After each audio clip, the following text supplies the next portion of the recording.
Strategic back again. We got Chris Drive first in the building. Appreciate you guys coming through, showing love on this pop-up live. Today I'm not really feeling that well. I'm going down that tunnel of misery where you slowly feel that cold coming. I don't know, maybe it's the Rona. Maybe I get the Rona for a third time. I don't know. But feels like the common head cold. And because I've been so active in the last few days running after people who are doing bad things, kind of exasperated whatever cold I had brewing in my chest. So taking the medicine.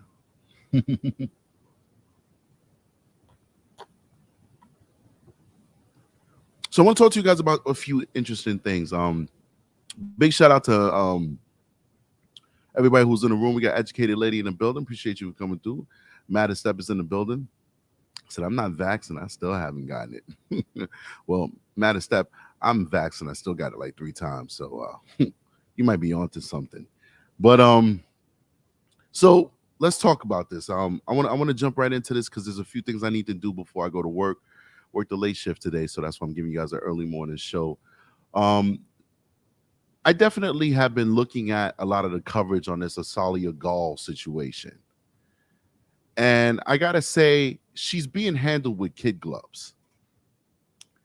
Now, I'm going to get a lot of hate for what I'm about to say, all right? But this is my opinion show. So I'm here to give you my opinion. So if you guys don't know who the Orsolya Gaal situation is, let me bring you into this and jump you in on this YouTube clipping of CBS News, get you up to speed, and then we'll talk about it. Check this out. Orsolya Gaal. Unfortunate situation. 44-year-old David Benola cursed as he was escorted out of the 112th precinct in Queens Thursday. The arrest comes days after Orsolya Gaal's brutal killing. They had been off and on, and they had broken up prior, but had reunited early in the month of April, and their relationship was considered at an end. Police say in addition to being the victim's boyfriend, Benola was also the family's handyman. I want you to listen to that. In addition to being the victim's boyfriend. And, I want to start that over from the beginning. It's only 29 seconds. Not like you're listening to a 10-minute. We've only gotten 29 seconds in. I want you guys to listen to this again from the beginning. Listen to this. 44-year-old David Benola cursed as he was escorted out of the 112th precinct in Queens Thursday. The arrest comes days after Orsolya Gaal's brutal killing. They had been off and on, and they had broken up prior, but had reunited early in the month of April, and their relationship was considered at an end. Police say in addition to being the victim's boyfriend, they were off and on. In addition to being the victim's boyfriend, Benola was also the family's handyman. They say he went to Gaal's home on Juno Street early Saturday morning to talk about the relationship. The two began to argue. He is either let in voluntarily to talk about the relationship. The two began to argue. Let's keep going. Or he uses a key he has knowledge about hidden in the barbecue. A violent struggle ensues, resulting in our victim being stabbed ruthlessly and brutally in excess of 55 times. Police say Benola used a... So he stabbed her with a kitchen knife he found in the house. Big shout out to Lucifer the Doberman. $2 super chat. We appreciate you, Lucifer. Thank you so much. Big shout out to all the Strategic Eyes members who are in the building. Love to see those green signs. Love to see the fact that there are people who believe in the mission, who want to support me on this small YouTube channel endeavor that we're trying to make into a big YouTube channel. So big shout out to you all. But once again, thank you so much, Lucifer the Doberman. Throw you up here. Appreciate you, brother. Thank you so much. Let's keep going. A kitchen knife in the attack. He then allegedly placed her body inside of her son's hockey bag, dragging it several blocks before discarding it. He left behind a trail of blood along with his jacket. So he dragged it, I believe, a half a mile away. It's a long way to drag a dead body. V Radio in the building. Chris Dry says, where's the music? All right, fine. Let's go backwards. Lucifer, we appreciate that $2 super chat. Here we go.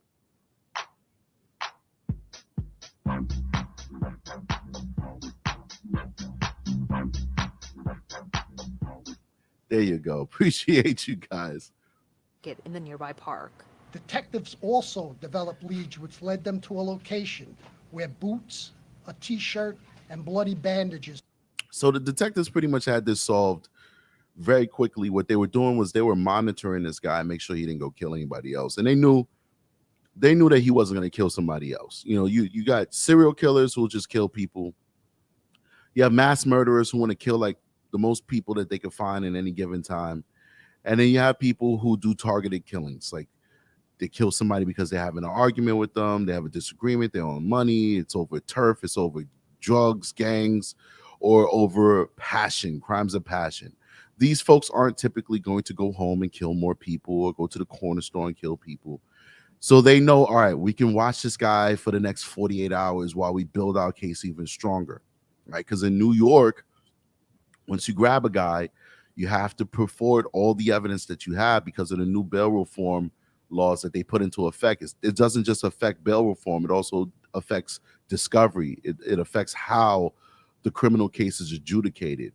So police and prosecutors have a very strict timeline once they arrest a person, which results in what you see right here. They knew he did it pretty much that same, within 10, 12 hours of the death, they knew he did it because they had him on surveillance. They tracked his ass. He has no car.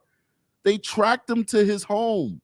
This is him walking home with bandages on his hand because he stabbed her so many times, he cut himself. They knew it was him. They dumped her phone. And they saw that the guy, was talking to her the night before she died. I'm being told you can't hear me. Can anybody hear me? Is everybody good on the sound? Or is it just big time? Let me get a thumbs up if my sound sounds good. But anyway, they knew, until I get that thumbs up and keep going, they knew who he was. It's good stuff, though. Educator says she can hear me. Lucifer says sounds good. Steph says I sound good. All right, so big time. I'm sorry, buddy. That's on your end, brother. It's on your end. So let's keep going. There's interesting stuff here because I'm explaining to you why I think this is biased coverage. I think it's going to make sense once you hear my opinion of it. This was discovered. Police say after the attack, Bonola sent Gaal's husband a threatening text from her phone. He then went to the hospital to be treated for cuts to his hands. Sources say Wednesday night, officers zeroed in on Bonola's home where they found him with a bandaged hand. He was taken into custody and later confessed. You know where she lives? She lives in a Tony part of town where her house is worth probably over $2 million. And he lives in a hood. Sources say he told detectives he didn't go to the home with the intention of killing Gaal. Instead, he snapped in a fit of rage. Normal mother going about her day-to-day life, right? Why should anything happen to anyone, of this magnitude? Police add Bonola moved to the U.S. from Mexico 21 years ago.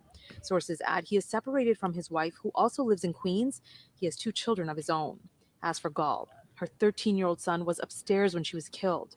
Her husband and 17-year-old son were out of town. Neighbors are grateful there is an arrest. All right, so let's talk now. You guys are up to speed. You know what Gaal did. I'm going to read you an article from the New York Post that really, let me tell you something about the New York Post before I give you guys my opinion. The New York Post gets all of the scoops. Why? Because the New York Post has spies in the NYPD. They got people on payroll in the NYPD. So when these things happen, they get all the inside scoops that no other New York newspaper is going to get. They get all the salacious details that no other New York newspaper is going to be willing to cover. And that's what I appreciate about the New York Post, because they give it to you real and they give it to you raw. Now, why is it biased?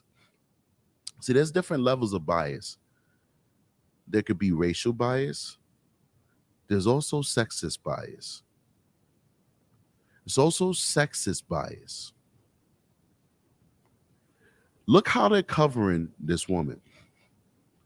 They're covering it like she was single in a relationship with the handyman. She was not single in a relationship with the handyman. She was a cheater. She was cuckolding her husband. This was not her boyfriend. You can't have a boyfriend when you're married. This was her paramour. But yet, because she's a rich, suburban, Caucasian woman, they are treating her with kid gloves. Now, if that was a white man or a black man or a black woman, they would not be acting like that. They would not be covering this story like that. They wouldn't. This is sexism in its purest form. Let's dumb down the fact that she was not just having a relationship with this one guy. She was having this relationship with multiple men. Multiple men. This was one of many dudes on a list of people that she was bonking when her husband wasn't home. When her husband was away, making the money that was giving her the lifestyle that she was accustomed to living, she was out there having sex with many different men. But the news is not covering it like that. Big Time said, just like Jada Smith. You damn right like Jada Smith. Entanglements. Sexism too, right? Sexism too. If Will Smith did it, he'd be a piece of crap. But Jada did it, and it's an entanglement. Orsolya Gaal has so many men she's having sex with behind her husband's back that the NYPD has to methodically go through all of her paramours and say, these guys didn't do it, that guy didn't do it, that guy didn't do it, that guy didn't do it, to get to the point where they're like, oh, it was the handyman who did it. It was the handyman who did it. Now, I want to read for you guys. We got Mad Opinion in the building. Appreciate you for coming through. I want to read for you guys this article from the Post, because this is going to shed light. Because the Post don't care. They don't give a damn. This is supposed to be the conservative tabloid newspaper in New York, yet this newspaper gives you more facts than any other newspaper in the world. Because they don't care. They don't care about your feelings. And I'm sorry about the light, guys, but when I do these daytime shows, I don't have big floodlights that are installed like those production lights. I have them in a box. I've never taken them out of the box. So I don't have those big production lights. And because of that the light in the back is going to make the camera not be able to focus and bring out the light on my face. So I apologize for that, but it's what I got to say that's important, not what I look like. Let me approve some of these messages because I have no moderators in the room. All right, there you go. So if your message gets held, bear with me. When I look in this corner over here, I will approve it. I apologize. I don't have any moderators in the room. So there we go. Let's keep going. Let's read this for you. Orsolya Gaal let accused killer into her home before repeatedly asking him to leave. And I'm going to tell you guys, I'm going to read this for you, but I'm going to tell you right now what I think happened in that home. Orsolya Gaal, because this article is not going to tell you what they think happened. It's going to give you a lot of facts that you don't have yet, but it's not going to tell you exactly what happened, all right? I'm going to tell you what I believe happened. This is my opinion. Damn, I've been working my chest like crazy. I'm tapping my chest and my hand is like bouncing off. It's crazy. I love it. I love it. Got to hit that bench even more. It's motivating me. So anyway, I'm going to tell you what I think happened. Orsolya Gaal went out to the opera. She went to Lincoln Center, a place that as a young man I had the opportunity of actually singing and performing in over a dozen times at Lincoln Center, one of the most premier opera houses, because I used to sing classical music if you didn't know. One of the most premier opera houses in the world, Lincoln Center. She went to Lincoln Center for a show, for an opera show. Very cultured of her. After that, she went with her girlfriend. She didn't go with a paramour. After that, she went to a bar that she usually goes to by herself. I'm sorry, guys. You guys know I'm sick. She went to a bar. She had a couple of drinks by herself. Why would she do that?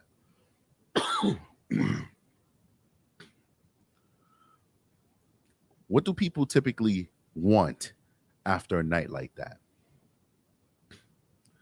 They want a nightcap.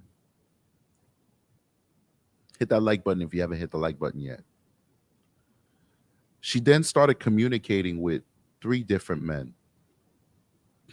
One of those men being a killer, Bonola. I need a water. I'll be right back. Give me a second, guys. I apologize, but I'm a little bit sick. I need a water. Hold on.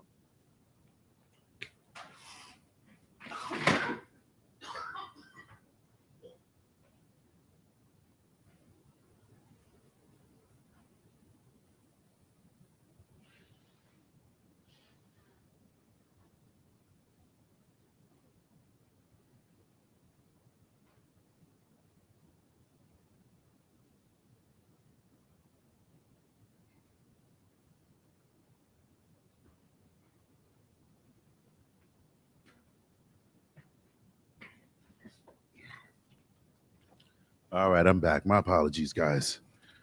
All right. You guys know I'm not feeling well, and when I do the Strategic Guys show, rain, sleet, or snow, we're going to come on here and we're going to talk. So I appreciate you guys. So she has this night out. What does she want? She went to the bar. She had a couple of drinks by herself. What does she want? She wants a nightcap. Then the police have her on record talking to 3 different men. 3 different men via cell phone. You know what she's doing? She's looking for who's available. Her husband and her oldest son is away in Oregon, across the entire country. They're not going to be popping up out of nowhere. Her younger son, she knows her kid. He's a heavy sleeper. He's all the way upstairs in this 3-story home. She's got space to play in the basement.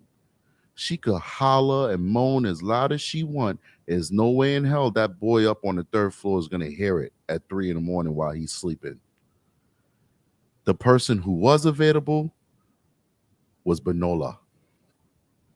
Bonola comes over. But the problem is Bonola wants more than what she's willing to give.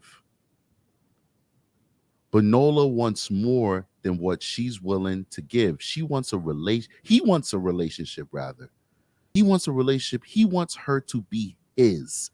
And you're going to hear why in this article as we read why Bonola was such a dangerous person and why Bonola was that guy who could not play his role. See, those other guys in that phone knew how to play their role, but Bonola didn't know how to play his role because Bonola was a psychopath and had always been a psychopath, but she, living in her loins, was not smart enough to realize that. Because she was hot in the pants, ladies and gentlemen. She was hot in the pants. She didn't know how to play her game. So he comes there. She probably just wants to get her bones jumped, and he's talking all that relationship stuff. When you're gonna leave your husband for me? When we're gonna be together?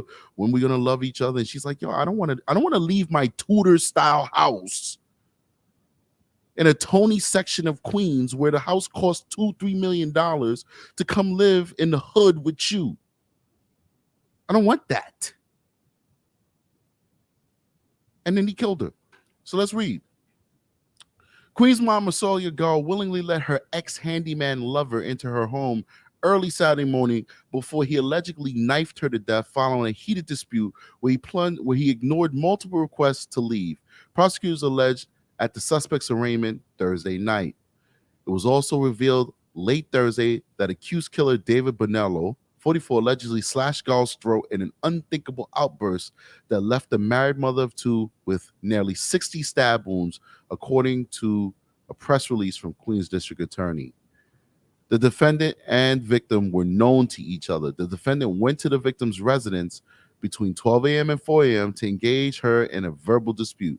Assistant District Attorney Josh Garland told the court of Bonolo's arraignment.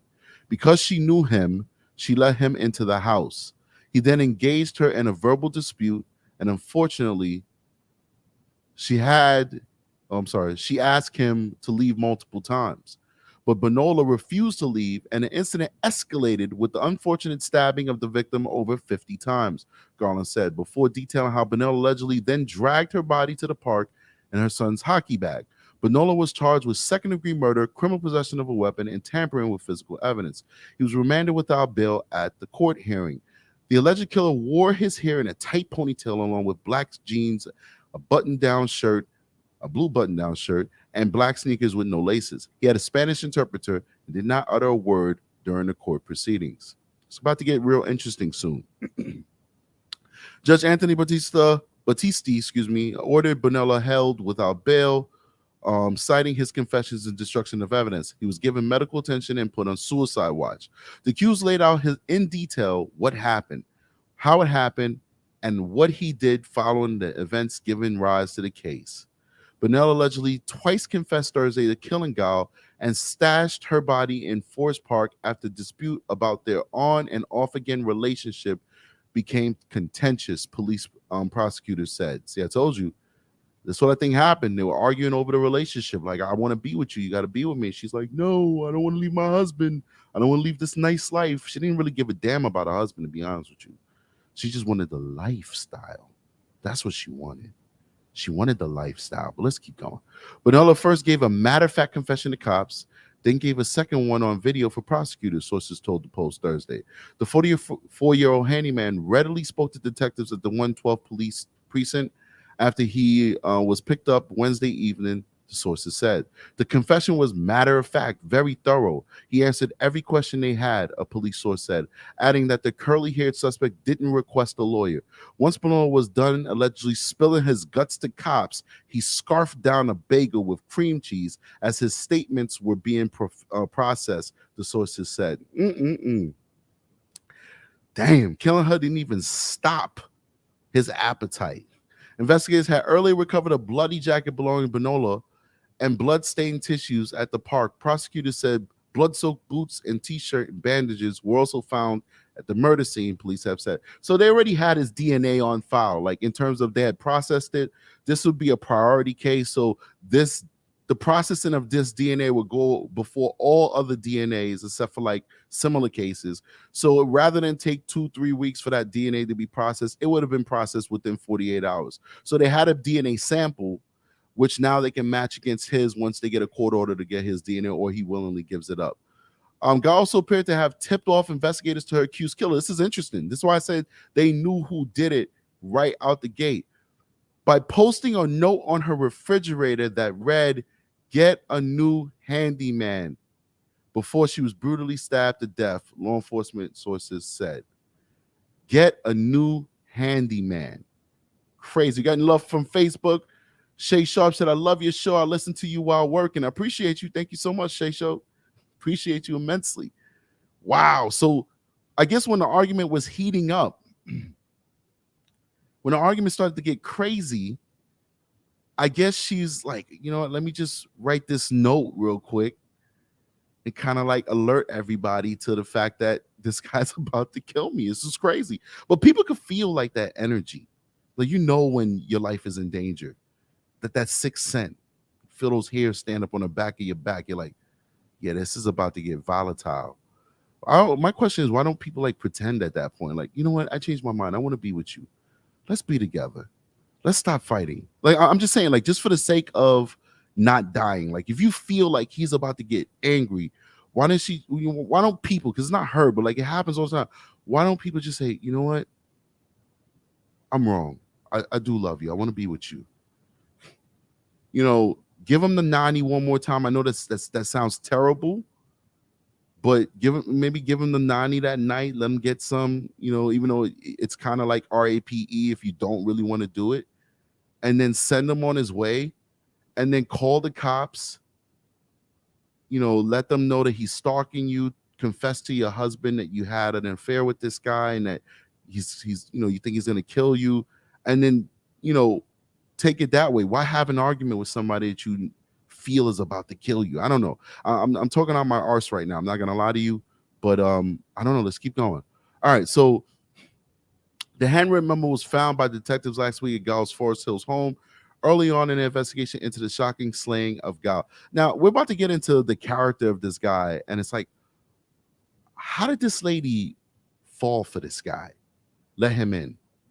Now, I personally think from the information I've gotten so far about Gaal that she just was a horn dog, bro. She just wanted to get smashed. She was a desperate housewife that just wanted that DICK. She wanted that DICK. She wanted it a lot. She wanted it all the time. She didn't care where she got it from. She just wanted that DICK. All right. That's basically what we're getting. Because look at the character of this guy.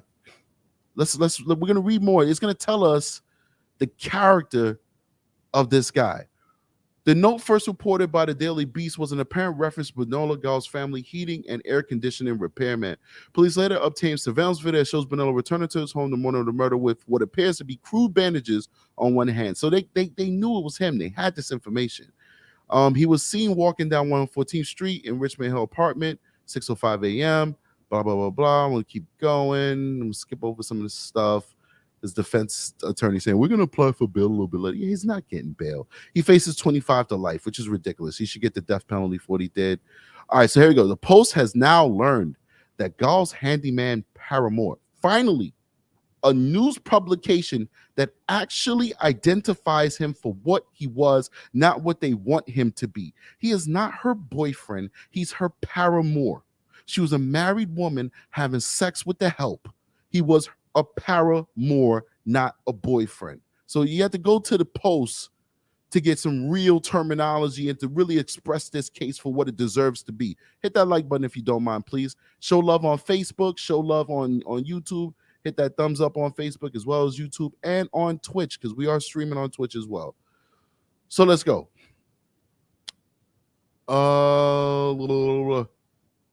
The Post has now learned that Gaal's handyman paramour used to leave creepy love notes for baristas at his local Starbucks. The handyman paramour charged Thursday in a brutal stabbing death of Queen's mom, Orsolya Gaal, is a married dad of two. He was married too. He's a piece of shit. Who used to leave creepy love notes for baristas at his local Starbucks. Bonello was a regular at the Austin Street coffee shop in Forest Hills and left female staffers so startled by his advances, they called the cops on him numerous times, a former worker claimed. When the cops are called on you and it doesn't stop you from being a creep, that means you're a psycho. Like if you're like, hey, you look really nice, I'd like to take you out sometime, and the person's like, yeah, I'm good. And you say, hey, you sure? You sure I can't take you out? And then they like call the cops on you, and the cops have to come and say, hey, buddy, stop propositioning this woman or this man. They don't want anything to do with you. And you still keep doing it. That means you have no boundaries. That means you're a freaking psychopath. So let's keep going.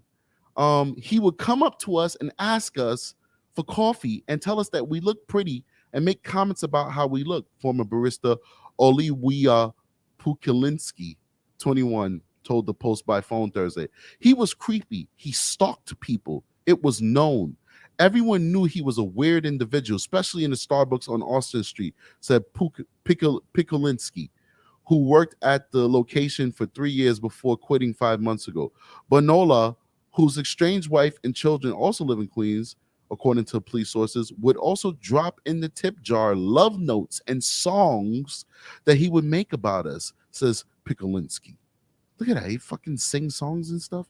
He even went as far as proposing to two of us. He asked two of these little girls to marry him, which is super unsettling because of how weird the interactions were, she said. He was at the coffee shop multiple times a week and always ordered the same items, a dark roast pour over and a lemon loaf or banana nut loaf, the former worker noted. In between his cups of joe, the 44-year-old would frequently proposition female workers, handing them a note and a piece of jewelry as he asked them to be with him. So he'd basically say, hey, here's some jewelry and, let's have sex. Or you could be my woman. I'll take good care of you. He's a creep. It's a freaking creep. Bonello came to the U.S. about 21 years ago, appeared from Mexico. He appears to have been an aspiring filmmaker who studied in the New York School of Interior Design. according to the police and his Facebook profile. In the spring of 2020, he commented several times on photos posted to Gaal's Facebook, calling her the most beautiful woman and loving numerous of her posts. So this is all happening behind her husband's back. Gaal would call this man over, trying to get some light in here. It's not working. She'd call this man over when the AC is not working, fix the AC, and then he'd fix his wife. Fix Gaal. This man was paying this guy to come do work around the house. And he's thinking, oh, you know, I'm working because she doesn't work. She was a house mom. He's working his powerful job that's allowing them to live in that multi-million-dollar house in that super trendy, ritzy neighborhood. While he's working, yeah, the sink is broken. Oh, yeah, call Bonello, call David. And David is in his house, and he's not thinking anything. And little does he know, David is jumping his wife's bones. So that's a real story about Gaal. The news is trying to make it seem like she was in a relationship with this guy, and you know they were together, and it's just a domestic violence. It's just it's her boyfriend that killed her. No, it wasn't. It was her paramour. Gaal cheated on that man. She cheated on her husband. She betrayed her children. She brought this man into her home multiple times for sex. She had sex with multiple other men. Every opportunity she had, she was out there with her paramours. She made a terrible mistake this time. And now her whole family has to deal with it. And listen, I'm not trying to denigrate this lady. I'm not trying to besmirch the dead. I just like the truth.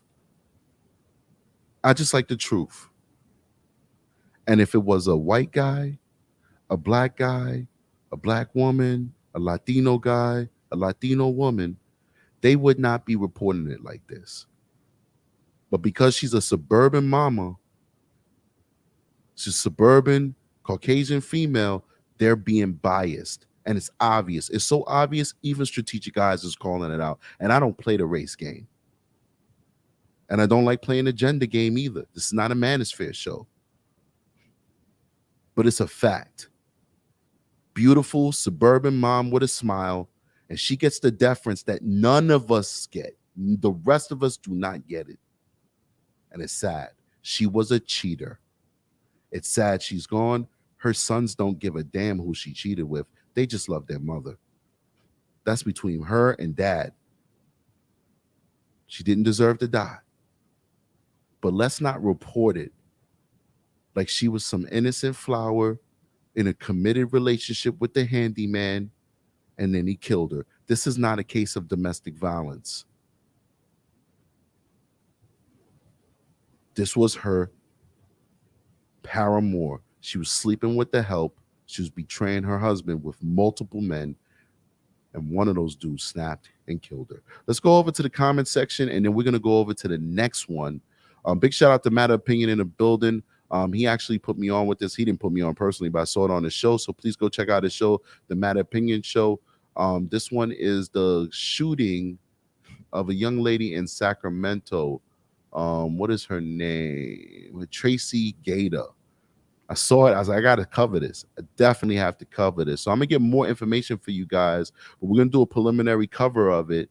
And then we'll talk about it. This is an African-American female in Sacramento who was shot by police officers. I think it was Stockton cops. And, you know, family's going crazy, man. Family's not happy at all, but we're going to talk about it. We're going to see if, in a preliminary level, until we get more footage, we're going to see if the shooting was justified as of now or if it was unjustified.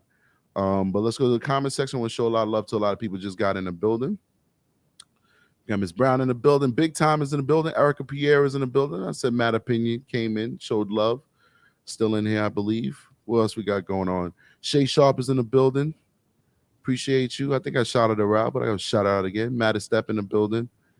And remember, if Daniel Williams is in the building, remember, if you want to say something to me, you got to put at Strategic Eyes Show, because it pops up, it highlights over in my little control panel over here. If you don't put at Strategic Eyes, I'm not going to be able to notice that you're trying to reach out to me. I got 3 screens. This is the middle screen where I do most of my switching of channels and stuff. This one doesn't really tell me much when it comes to comments. The screen over here that I'm looking at is where your comments are coming up. And when you say at Strategic Eyes, it brights up, the message is bright orange, so it catches my peripheral. So I'll look over there like, okay, somebody wants to talk to Strategic Eyes, and I'll look at that comment. And over here on this screen is where the content is actually played at. So when I'm playing something, I'm usually on this screen, and then I'm controlling what I'm playing on this middle screen, and then the conversation and all the stats for the channels on this screen over here. So you guys see I have a lot to do over here. So certainly work with me. All right, Big Time's in the building. Big Time sent me a $2 super chat, says, for what you do, thank you, man. Thank you for the $2 super chat. You are amazing. And let's play the music before we jump into the next title.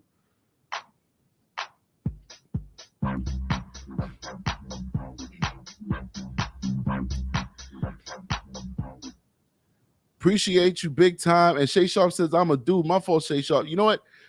When it's small over here, like a small little Facebook picture, I saw what looked like a female holding a baby. So my eyes is like, oh, that's a guy. But then when I put you up here on the screen, now your picture's much bigger, and obviously you're a dude. You're a man's man. Come on, man. And a man's man holds their child. That's what I'm talking about. I'm a dad's dad, so that's what men's men do. We hold our children, we love our children, take care of our children. So big shout out to you, Shay Sharp, holding your child and being a good dad. And Big Time, appreciate you for showing that love and hitting us with that nice $2 super chat. Every single dime counts, and I appreciate you immensely. All right, so let's go to this next topic, man. This sucked. This is sad all the way around, but we got to talk about it. We definitely got to talk about it. And big shout out to Matter Opinion. Thank you so much for covering these awesome stories, man. You guys know I'm so busy. I don't have time to dig for these stories. And I got to look at other YouTubers to get these stories. I got to look at my Discord, and I got to look at, what you guys send me via email. So, you guys are appreciated, man. Everybody's appreciated. Let's keep going. Working to find out more about what happened when a Stockton police officer was forced to shoot and kill a 54-year-old woman on Tuesday. Police say that woman had knocked an officer down with her car. So here's video from the scene from overhead Life Copter 3. Investigators spent hours combing the area. KCRA 3's Kay Reseed spoke to the woman's family, who is looking for answers. This is where Tracy Gaeta's life ended, at the end of Roberts and Rollerson roads.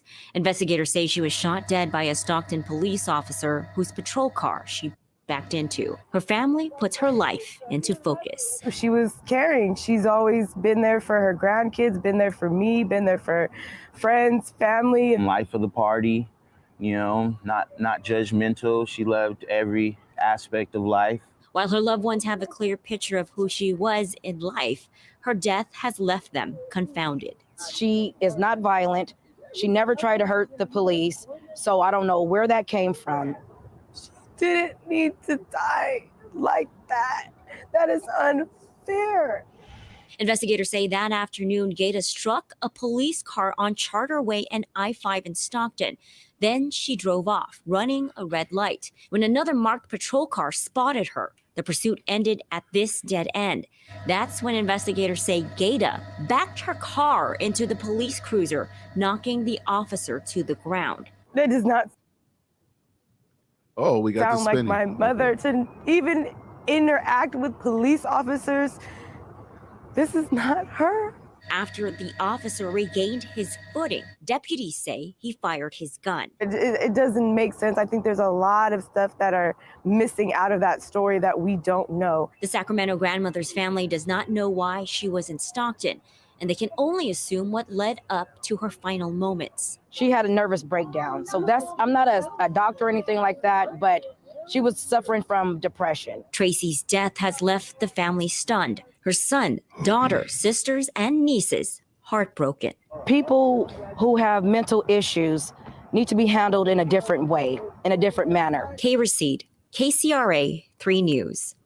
KCRA, All right, look. so I played that video so you guys could get caught up to speed, right? Because there's a lot going on here. I want you guys to get caught up to speed. I needed to get caught up to speed because I had just fell upon this from watching Matt Opinion's coverage of it. So please go over to Matt Opinion and check out his coverage. Show that love to his channel. Regular Degler's in the building. Appreciate you for coming through. So the video is now available. It's not the full video, but the video is available where we get to see a lot of what happened. So apparently I'm believing that she had a mental issue or some type of drug issue or something to that effect. I don't know. But in the video I'm about to show you guys now, you're going to see her just ram a police car for no reason. Like literally go out her way to ram a police car that had no intention of stopping her. She was not on the cop's radar. The cop couldn't even see her. She came from behind, ram a police car. After that, she drives off. It's not that cop that shoots her.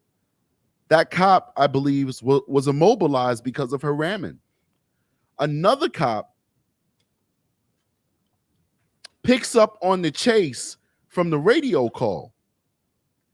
He then blocks her in on this dead end, as you heard Matt Opinion say inside of the comment section. And then she proceeds to do a number of things. We're gonna see it with our own eyes. You know, I'm not gonna tell you. I want to just show you. So let's play it.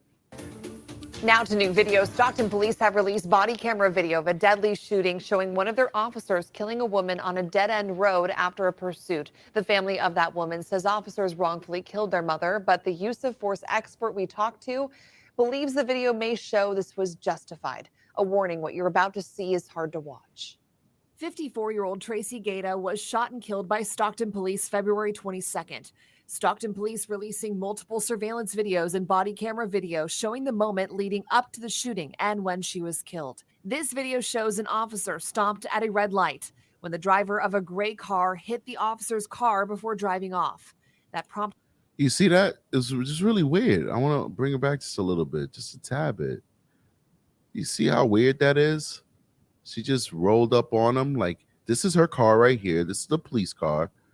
She just rolled up on him. At a red light when the driver of a gray car hit the officer's car. Like almost like she was trying to go between these two cars. And then she just hit him. Paul Pistachio's in the building from Facebook. Appreciate you for showing love, coming through the Strategic Guys show. Before driving off. That prompted a pursuit, and police say Gaeta made a U-turn on the on-ramp of I-5. Surveillance video shows Gaeta driving down a one-way and blowing through a red light. The pursuit ends at Rollerson Road at a dead end. A Stockton canine officer pulls in behind her, and that's when this happens. You see that? You guys see that? She reversed the car and hit him. Hit the car. Mind you, he's halfway out the car when she reverses the car. So this sends him flying backwards. But let's keep going. I want to play that one more time. It happens really fast. He's out here with his gun out. He opens the door. And that's when this happens. He's got his gun out. Car's reversing. It's already tore up from her hitting other people and just driving real recklessly. I don't know if she's having a nervous breakdown. I don't know if she was on drugs. I don't know what was going on with this young lady. And I pray for her because by all accounts, she was a good person who just lost it. But we got to figure out if this officer was justified at this moment. Hit that like button, Facebook. Hit that like button, YouTube. Show that love. Let's keep going. Happens. Bam. 19 is ramming me. He's ramming me. He doesn't even know if it's a guy or a girl. All right, so at this point right here where he unloads in the back of the car, she may have been hit or maybe not, but she's still driving. So if she's not hit, she could have stopped. She could have stopped. V Radio says suicide by cop. That's possible. That's what I'm thinking. If she's mentally ill, maybe she wants to end it that way.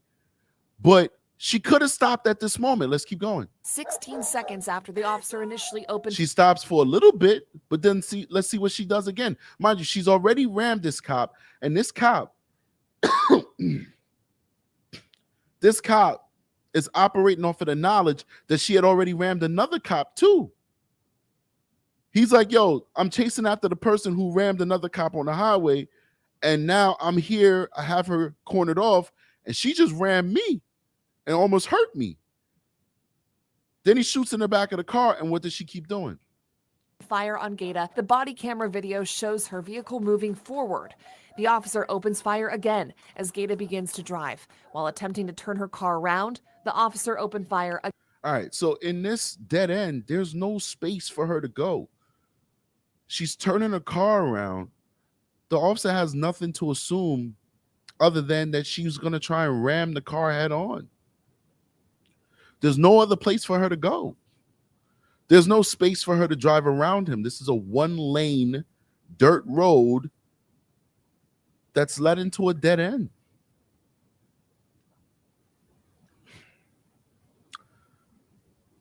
I mean, looks justified to me. Let's keep going. Again. In total, about 30 gunshots can be heard in a span of about 32 seconds. I feel like they wrongfully killed my mom.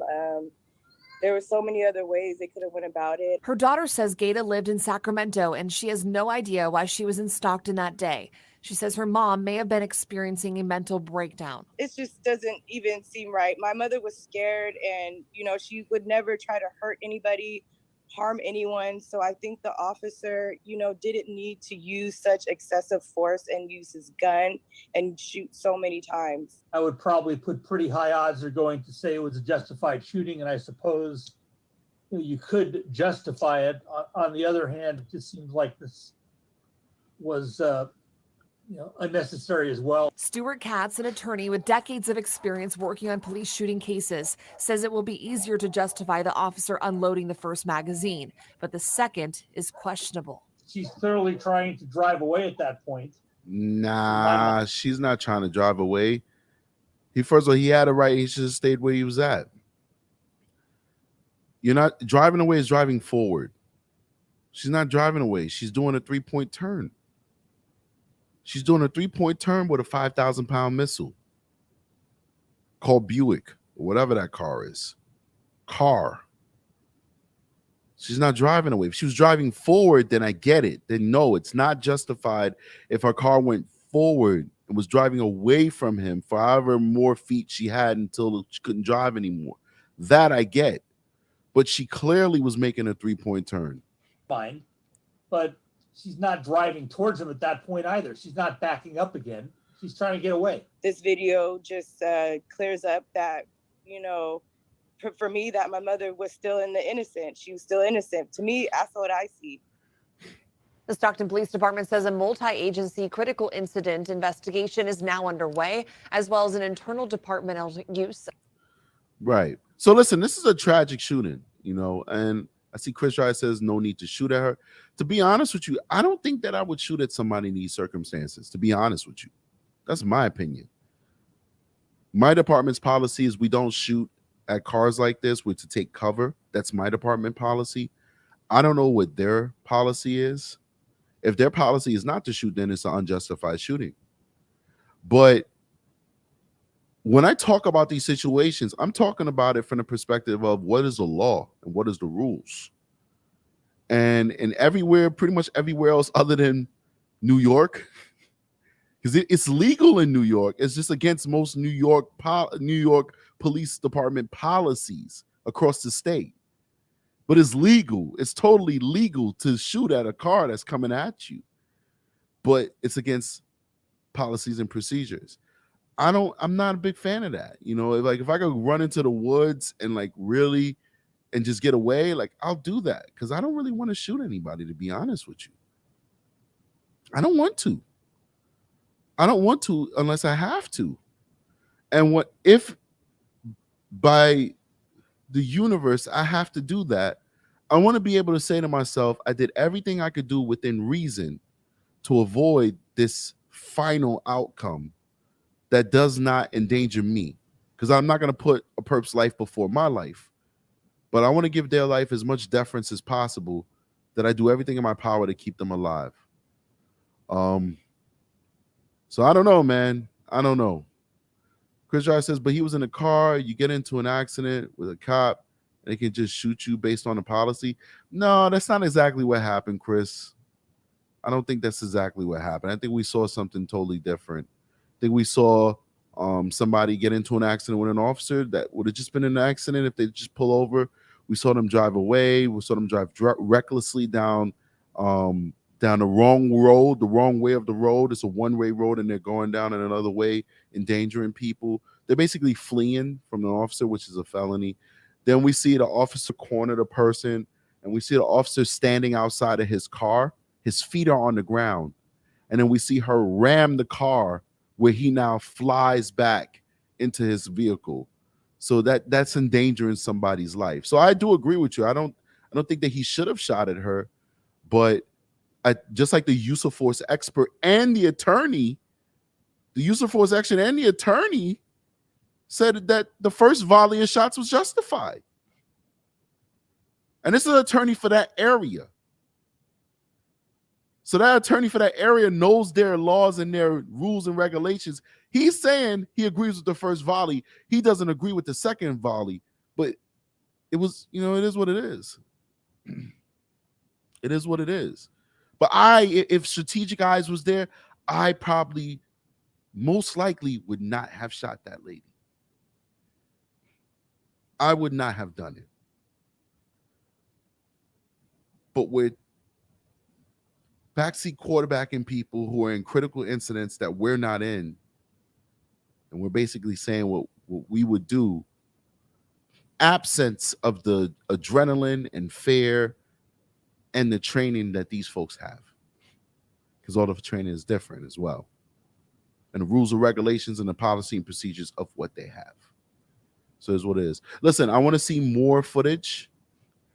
More footage might change my mind. I might say this officer needs to be terminated or fired with more footage, or I might say, nah, 100% justifiable. There might be more footage where she's on the road ramming people and ramming officers off the road. We don't know. We haven't seen all the footage. So when more footage come out, I will definitely cover this some more and see if we can get a different perspective, or at least buttress what we're already saying. But it's definitely sad. It's clear that she was suffering from some type of mental breakdown, and it's clear that and or she was on some type of drugs. Regardless, she was not in a right state of mind, and she was loved by many. And we pray for the family, for her children. Anyway, my throat is starting to get real scratchy. I think I've given you all that I can give you guys because I'm not feeling well. I appreciate you guys immensely for joining me today. The Strategic Eyes Show is made by people like you. You guys are like the Marines, the few, the proud, the Marines. If you want to donate to the Strategic Eyes Show, you can find the Cash App, you can find the PayPal, and also the Patreon on the bottom of the page scrolling. I know you guys got a lot of YouTubers that beg you for money and beg you for support, but the reason why they do it is because it's needed. Because it's not easy being a YouTuber. It's not easy being a content creator, and we need all the support that we can get. So if you also want to become a member of the Strategic Eyes Show, that's a great way of giving to the show, keeping the show afloat, keeping the show going. Just hit that join button if you're on Facebook. Come on over to YouTube, hit that join button. And the lowest tier is $3.99 a month. We have a $7.99 and we also have a $29.99. People avail themselves of all of those different brackets, but you do what's best for you because every little bit counts. So that being said, guys, continue to support the channel. I appreciate you. Make sure that you have your notifications set to all so that every time I do a live show or I put up a pre-produced show, you will get a notification that I'm available, that I'm out here. So you can join us on this live show and actually enjoy the Strategic Eyes Show the best way you can enjoy it by actually being in the chat room with all these wonderful folks like Chris Dreyer, Educated Lady, Matter of Opinion, Miss Brown, V Radio, and all the rest of the folks who are here. Educator, give me a $10 super chat. Appreciate you, Educated Lady. Thank you so much. It's a great show. Thank you. So do what you can and only what you can. V Radio says, how's my OnlyFans page? Oh, actually, that's Agro Vixen's in the building. What up? So Agro Vixen's talking to V Radio. I misread that, but Agro Vixen is in the building, and we love us some Agro Vixen.